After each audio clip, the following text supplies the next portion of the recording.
Valérie, il est temps qu'on explique ce que c'est que cette commission développement durable de la Sofcote. Cette commission développement durable de la Sofcote, eh bien, c'est la réunion de l'ensemble des représentants des sociétés associées et partenaires du CNPCOT autour d'une grande thématique qui est le développement durable. On a rejoint le CERES au mois de septembre. Le CERES, c'est quoi? C'est le collectif en éco-responsabilité de la santé.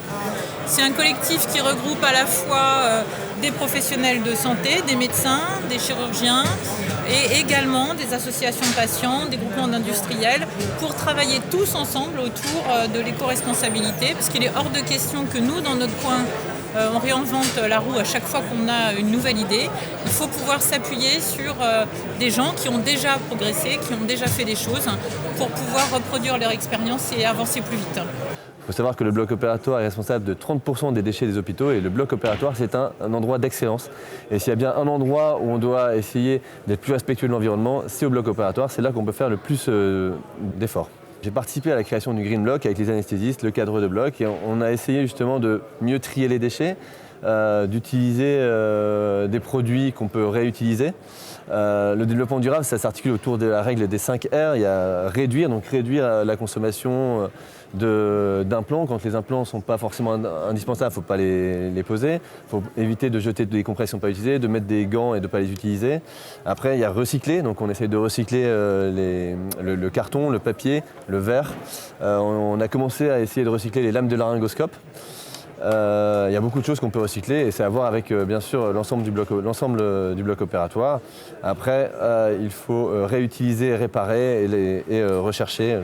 La recherche, et probablement que l'ASFA va essayer de trouver des moyens pour diminuer notre empreinte carbone. C'est, je pense, essentiel de nous mêler jeunes et tous les bureaux de la Sofcote à ce travail sur le développement durable qui est de plus en plus populaire et pour cause, ça nous dépasse sur le plan chirurgical et c'est notre quotidien qui sera impacté. J'ai approché le CGO en disant ça serait quand même cool, peut-être qu'on peut travailler ensemble. Et en fait, le CGO avait forcément déjà réfléchi à la question et on a travaillé sur le développement durable en chirurgie orthopédique à travers les plaques de poignet, parce qu'on en pose quand même beaucoup.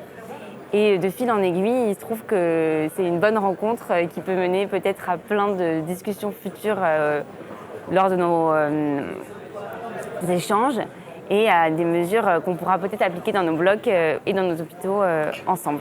Bon, là, ça laisse présager de super travaux avec la commission développement durable du CNPCOT, les jeunes et puis toutes les autres sociétés associées. Le but de cette commission, c'est bien ça. C'est de fédérer les forces vives, c'est de fédérer les acteurs, c'est de lever les leviers pour que les choses se fassent plus facilement. Et chose, à mon avis, fondamentale, c'est d'évaluer. Il faut à tout prix qu'on évalue nos pratiques, les changements qu'on pourrait induire dans les pratiques de chacun, à la fois en termes économiques et aussi en termes d'éco-responsabilité. Peut-être que notre intuition initiale ne sera pas la bonne, donc il faut qu'on évalue et il faut qu'on trouve aussi des outils pour évaluer, parce que ça, c'est pas si simple que ça, c'est même très compliqué.